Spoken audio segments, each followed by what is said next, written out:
తెలియజేస్తా ఉన్నాను. ఈ నెల 17న మెదక్ నియోజకవర్గ ఎమ్మెల్యే మైనంపల్లి రోహిత్ రావు మాజీ ముఖ్యమంత్రి కేసీఆర్ పై చేసిన అనుచిత వ్యాఖ్యలను ఖండిస్తూ ఆయన మీద కేసు నమోదు చేయాలని మెదక్ మాజీ ఎమ్మెల్యే పద్మా దేవేందర్ రెడ్డి, ఎమ్మెల్సీ షేరి సుభాష్ రెడ్డి, మాజీ ఎమ్మెల్యే శశిధర్ రెడ్డి, నియోజకవర్గ in charge Kantareddy Tirupati Reddy, BRS party శ్రేణులు మెదక్ ఎస్పీ ఉదయ్ కుమార్ రెడ్డిని కలిసి ఫిర్యాదు చేశారు. అనంతరం బీఆర్ఎస్ పార్టీ కార్యాలయంలో మీడియా సమావేశం నిర్వహించి మాట్లాడుతూ మెదక్ ప్రజల గౌరవాన్ని పెంచే విధంగా ఎమ్మెల్యే ప్రవర్తన ఉండాలి కానీ దిగజార్చే విధంగా ఉండొద్దన్నారు. 14 సంవత్సరాల పోరాటం చేసి తెలంగాణ ప్రజల ఆకాంక్ష నెరవేర్చిన కేసీఆర్ మీద అనుచిత వ్యాఖ్యలు చేసిన మెదక్ ఎమ్మెల్యే మైనంపల్లి రోహిత్ రావుపై పోలీసులు చర్యలు తీసుకోవాలని డిమాండ్ చేశారు.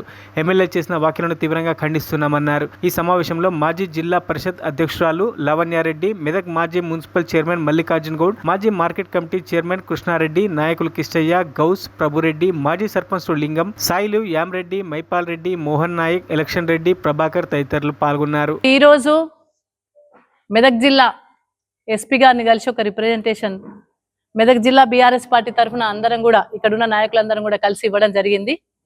17వ డేట్ నాడు ఏదైతే ఇక్కడ ఈ మెదక్ నియోజకవర్గానికి రిప్రజెంటేటివ్గా ఎమ్మెల్యేగా వ్యవహరిస్తున్న రోహిత్ రావు గారు గౌరవ కేసీఆర్ గారి మీద 14 సంవత్సరాలు పోరాటం చేసి తెలంగాణ ప్రజల ఆకాంక్ష నెరవేర్చి మరి 10 సంవత్సరాలు దేశంలోని నెంబర్ 1 రాష్ట్రంగా తెలంగాణను ఉంచిన గౌరవ కేసీఆర్ గారి మీద అనుచిత వ్యాఖ్యలు చేసినందుకు మరి వారి మీద యాక్షన్ తీసుకోమని చెప్పేసి ఇవాళ ఎస్పీ గారికి మేము రిప్రజెంటేషన్ ఇవ్వడం జరిగింది.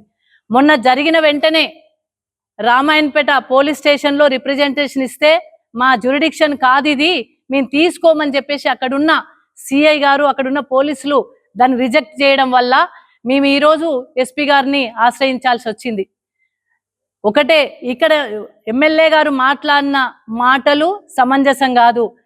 నువ్వు ఇక్కడ మెదక్ నియోజకవర్గ ప్రజలకు ఎన్నో హామీలు ఇచ్చిండ్రు, అన్ని రకరకాల హామీలు ఇచ్చి మోసం చేసి కుట్రపూరితంగా మాట్లాడి ఇక్కడ ప్రజలతో ఓట్లేయించుకొని డెవలప్మెంట్ చేయకుండా కేవలం ఇట్లాంటి మాటల ద్వారా ఎదుటోళ్ళ మనోభావాలు దెబ్బతీయాలని చెప్పేసి కుట్ర చేస్తా ఉన్నారు. ఆ కుట్ర ఎప్పటికీ కూడా చెల్లదు. 2500 రూపాయల మహాలక్ష్మి స్కీమ్ చెల్లించండి, 1,00,000 రూపాయలతో పాటు బంగారం ఇస్తా అన్నారు, అది మాట్లాడండి. మెదక్ నియోజకవర్గాన్ని అభివృద్ధి చేస్తా అన్నారు, దాని గురించి మాట్లాడండి. నిజం షుగర్ ఫ్యాక్టరీ తెరుస్తా అన్నారు, దాని గురించి మాట్లాడండి.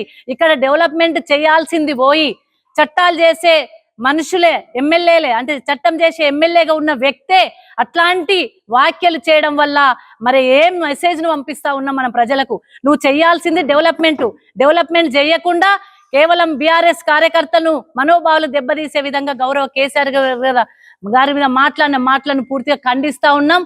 మరిన్ని అప్డేట్స్ కోసం మా ఛానల్ ని సబ్స్క్రైబ్ చేయండి.